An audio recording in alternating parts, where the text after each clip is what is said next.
La nouvelle saison 1 de Doctor Who a été particulièrement riche en détails et surtout en références, qu'elles soient télévisuelles, musicales, ou alors des références directes ou indirectes à la série elle-même. Il serait impossible de toutes les lister avec certitude, mais bon, plusieurs mois après la sortie de la saison, on peut quand même commencer à se dire qu'on peut la décortiquer et essayer de trouver les petits détails amusants. Allons-y, Alonso, ou comme dirait plutôt le 15e Docteur... Hariyama!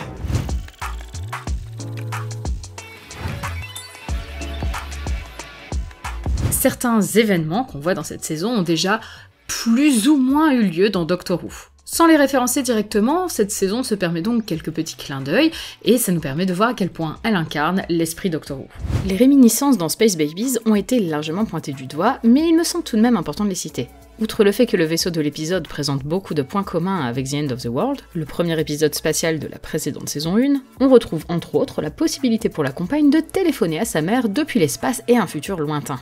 Enfin, le scan de Ruby lancé par le Docteur sur les écrans du TARDIS n'est pas sans rappeler le scan d'Amy lorsque le Docteur suspecte qu'elle est enceinte, mais que le TARDIS n'arrive pas à lui donner une réponse définitive. Et cette fois-ci encore, le TARDIS ne semble pas réussir à déterminer avec certitude ce qu'est Ruby. Passons à The Devil's Cord. Ce n'est pas la première fois que le Docteur retourne dans le présent alors qu'une catastrophe imprévue se déroule dans le passé afin de prouver à une compagne que le temps peut être réécrit. C'est déjà le cas dans Pyramids of Mars pour montrer à Sarah Jane ce qu'il adviendra du monde si le Docteur ne met pas l'Osirien sous-tech hors d'état de nuire. Assez cocasse quand on a une vue d'ensemble de la saison. Boum maintenant. Lors de son dernier épisode en tant que showrunner, Steven Moffat avait déjà proposé une histoire se déroulant en pleine guerre, au milieu d'un cratère, avant une mort imminente. On se retrouve ici dans une situation similaire, mais dont l'inspiration principale est pleinement assumée par Steven Moffat. Et si la scène sur la mine de Genesis of the Daleks durait tout un épisode. On retrouve également deux concepts développés lors de l'Archibnol, la boue vivante, qui rappelle The Witchfinders, et l'idée de bombe ADN, comme celle utilisée par Tim Shaw dans The Woman Who Felt Worse. 73 Yards partage quelques similitudes avec Turn Left, en particulier le fait que Ruby, comme Donna, se retrouve dans une réalité alternative sans Docteur et doit faire face seule à une montée du fascisme. Mais il a surtout beaucoup de points communs avec l'épisode du spin-off The Sarah Jane Adventures nommé The Curse of Clyde Langer, dans lequel le fameux Clyde est mis au banc de la société pour avoir profané un totem rituel. C'est encore plus frappant en comparant les réactions de la mère de Ruby et de celle de Clyde, toutes les deux nommées Carla, soit dit en passant. Life tricked me. The day you were born. I've had enough now and I want you out of here, out of my life. Notons également que le Docteur disparaît ici au profit d'une nouvelle ligne temporelle sans lui, comme ça a été le cas avec Ruby dans The Church on Ruby Road.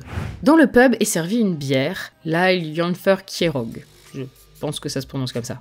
Le roman de 1992, Cat's Cradle Witchmark, se déroule dans le village gallois de Llanfair-Quaerog, où le Docteur et sa compagne Ace traversent un cercle magique, en pierre celui-ci, qui les fait basculer dans un autre monde. Drôle de coïncidence, n'est-ce pas ? Pas du tout. Ça a été confirmé par la décoratrice qui a mis ce détail dans le décor. Dot and Bubble n'est pas particulièrement influencé par le reste de la série, et est même plutôt unique en son genre. Mais en sachant que Lindy est raciste et surtout très riche et classiste, il est particulièrement savoureux de remarquer que sa première instruction est Turn Left. Turn Left étant le titre de l'épisode où Donna, en tournant à droite, provoque le basculement de sa ligne temporelle vers une alternative sombrant dans le fascisme. Rogue n'est pas non plus exempt de parallèles avec le reste de la série. Lorsque Ruby rembarre Lord Barton, elle évoque un pub nommé le Spinning Wheel, ce qui laisse penser que Ruby fréquente le même pub que Jackie Tyler. Et lorsque le Docteur s'approche avec Rogue du TARDIS, celui-ci s'illumine, ce qui a déjà été fait dans The Timeless Children, quand le Docteur le récupère après ses mésaventures gallifréennes. C'est parti pour les références directes à des événements ou à des dialogues de la série. Je ne vous citerai pas forcément les plus évidentes, Gallifrey, le dernier de son espèce, le TARDIS, tout ça. Mais nous pouvons noter la continuité du running gag Maviti, qu'on peut apercevoir cette fois-ci sur les affichages à propos de Pacifico del Rio. Bon, du coup, on peut peut-être noter aussi le fait qu'il y a une petite erreur dans Dot and Bubble vu qu'ils utilisent le terme Anti-Grav Cycle Combination Device. Dans The Devil's Cord, le Docteur nous fait une exposition en bonne et due forme des événements du tout premier épisode de Doctor Who, An Unearthly Child, en mentionnant la décharge sur Totter's Lane où il vivait en 1963 avec sa petite fille Suzanne. Sur le toit des studios EMI et dans le studio où enregistre Cilla Black, on peut voir des affiches pour Chris Waite and the Carolers. un groupe qui n'existe pas vraiment, mais qui est lui aussi une référence à An Unearthly Child, dans lequel Suzanne écoute une chanson de John Smith and the Common Men. It's John Smith and the Common Men. They formed from 1902. He started his career as Chris Waits and the Carolers, didn't he, Susan? Boom est particulièrement rempli de références à Doctor Who, en particulier des références aux épisodes de Steven Moffat, mais pas que, le reste de la série n'est pas non plus en reste. Je ne vous ferai pas l'affront de m'appesantir sur la plus évidente, à savoir les bâtonnets de poisson crème anglaise, mais on retrouve une autre référence peu subtile de ce genre, avec la mention de la Lune et de la femme du président, en référence à une histoire que raconte Missy dans The Magician's Apprentice. Since when do you care about the Doctor? Since the night he stole the moon and the president's wife? On a également pas mal de continuité, avec le retour des soldats anglicans de Goodman Goes to War et de l'entreprise d'armement Villengard, dont le 9e Docteur a détruit les usines et dont le 1er et 12e Docteur ont visité les ruines. Pour ce qui est des autres références, les ambulances du champ de bataille sont inspirées par des robots nettoyeurs de l'épisode Paradise Towers, craintes par les habitants des tours et aux aspects similaires à ceux des ambulances. Et ma référence préférée de l'épisode, c'est bien sûr la chanson chantée par le Docteur pour se relaxer, The Skyboat Song. Une chanson de la fin du 19e siècle parlant d'un prince s'enfuyant après la bataille de Culloden. Une bataille que l'on voit dans Doctor Who, lors de l'épisode The Highlanders, et à laquelle participe Jamie McCrimmon, jeune écossais qui voyagera longtemps avec le 2e Docteur. Ce dernier a d'ailleurs joué à la flûte pour Jamie, The Skyboat Song. Cette chanson sera réinterprétée bien après sur la même flûte par le maître lors de Power of the Doctor. Ah, et c'est aussi le thème de la série Outlander, dont le personnage principal est très fortement inspiré par Jamie McCrimmon, qui est le compagnon du Docteur favori de l'autrice d'Outlander. Le final de la saison nous a offert le retour de Sutekh le Destructeur, mais cerise sur le gâteau, il est venu accompagné de sa voix d'origine, l'acteur Gabriel Wolfe, qui a également offert sa voix à la bête dans The Satan Pit, soit dit en passant. Ah et tiens, petit détail amusant qui préchote le cliffhanger de Legend of Ruby Sunday. Lorsque le public scande il y a une hallucination auditive qui nous permet d'entendre Sutekh à la place de Suzanne. Réécoutez donc.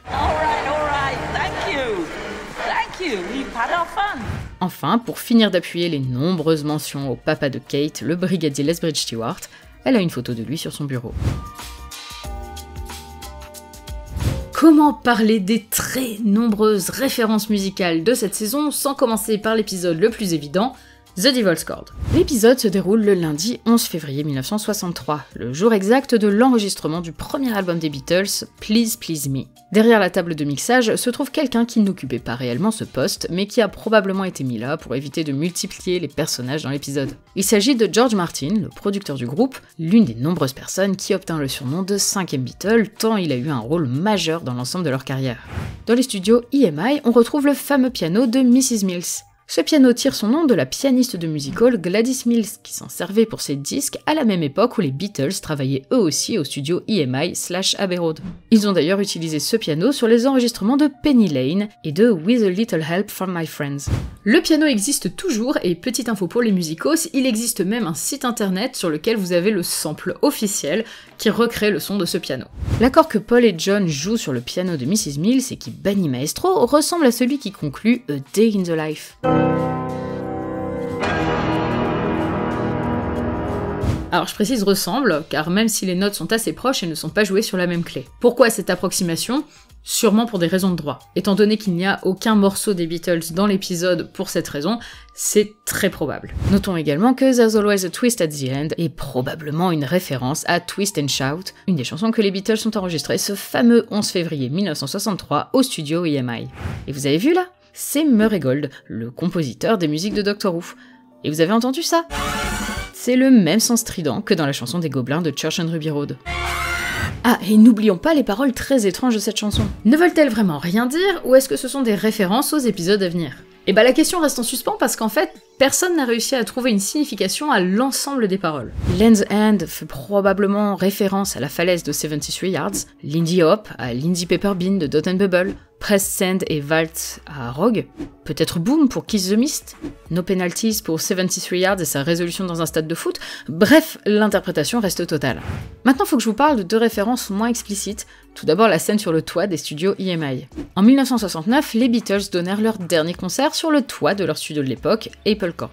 Tout comme pour Ruby, beaucoup de gens se sont arrêtés pour écouter la musique, certains à leurs fenêtres, mais aussi dans la rue et même sur les toits avoisinants.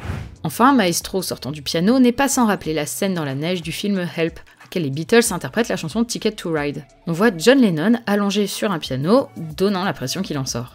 Pour rester sur les références musicales de Maestro, quand Yell joue au piano pour dérégler le TARDIS, on peut reconnaître le thème du maître version Harold Saxon. Plutôt simplement les battements du cœur d'un seigneur du temps, mais notons surtout que les lumières du TARDIS réagissent à cette intrusion à la manière d'un égaliseur. Juste avant cela, Maestro fait référence à la musique des sphères, un nom déjà employé par Russell T Davies lors du concert Doctor Who at the Prom de 2008, pour désigner le petit épisode de transition qui amène le Docteur au concert.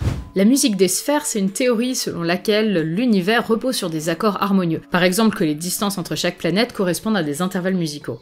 Lorsque Maestro cherche le Docteur et Ruby cachés dans une cave, Yell dit la phrase suivante: Sound and vision. Cette phrase et cette pause sont des clins d'œil à la chanson de David Bowie, Sound and Vision. Enfin, petit clin d'œil au passé de Doctor Who, Jeremy Limb, l'interprète du compositeur Timothy Drake, qui trouve l'accord du diable, est le fils de Roger Limb, le compositeur des musiques de 8 histoires de Doctor Who dans les années 80. Comment parler des références musicales de cette saison sans s'attarder sur la version de la chanson Itsy Bitsy Teeny Weeny Yellow Polka Dot Bikini, lip-syncée par Ricky September, qui vous a peut-être surprise par son orchestration très enjouée et c'est... Il s'agit d'une version de 1990 du groupe de synth-pop Bombalurina. C'est un petit peu plus péchu que la version de Dalida. Rogue regorge de morceaux modernes revisités en musique de chambre, à la manière des chroniques de Bridgerton. On peut entendre Bad Guy de Billie Eilish lors de la rencontre entre Rogue et le Docteur, et Poker Face de Lady Gaga lors du combat entre Ruby et Emily. Mais on retrouve également Libertango d'Astor Piazzolla lorsque le Docteur et Rogue dansent ensemble.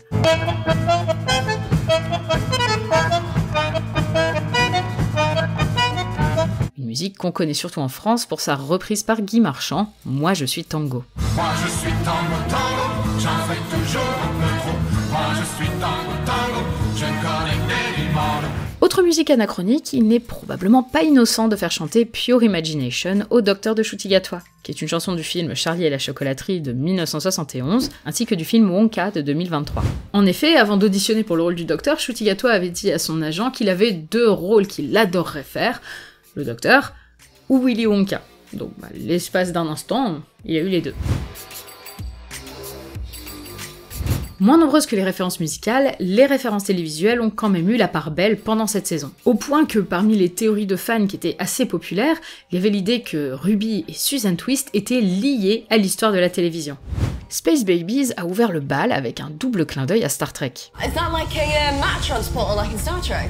We gotta visit them one day. Il est amusant de noter que le Docteur ne dit jamais clairement s'il sous-entend qu'ils iront sur le plateau de tournage de Star Trek, ou que l'équipage de l'Enterprise existe réellement. On retrouve également sur les uniformes des membres de l'équipage les mêmes couleurs que sur ceux de Star Trek. The Devil's Chord fait de son côté la part belle à Strictly Come Dancing, le Danse avec les stars britanniques, mentionné par Ruby. Sacré hasard, ou non, le Docteur et Ruby dansent lors de There's Always a Twist at the End avec le danseur de Strictly Come Dancing Johannes Radebe et la membre du jury Shirley Ballas.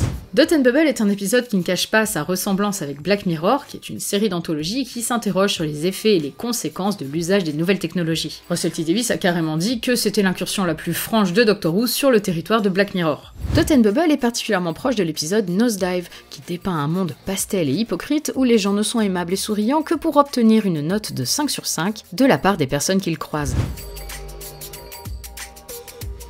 Les références culturelles de la saison ne s'arrêtent pas à la musique ou à la télévision, alors voici une espèce de pot pourri des inclassables. Écoutez cette dernière phrase de Boom. What survives of us is love.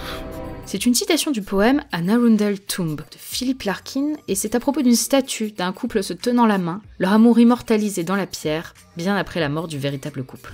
Arrêtons-nous brièvement sur 73 Yards, parce qu'il y a un détail plutôt amusant lors de la scène du café. Sur la table, on peut apercevoir un QR code. Celui-ci est renvoyé initialement vers le site du graphic designer Stephen Fielding. Mais cette publicité déguisée n'a pas eu l'air de plaire à tout le monde, puisque désormais, il redirige vers le site officiel de Doctor Who. Et pour finir en beauté, The Legend of Ruby Sunday nous a de son côté offert le clin d'œil le plus drôle et inattendu de la saison, la célèbre danse de l'ancienne première ministre britannique Theresa May, imitée par Susan Triad.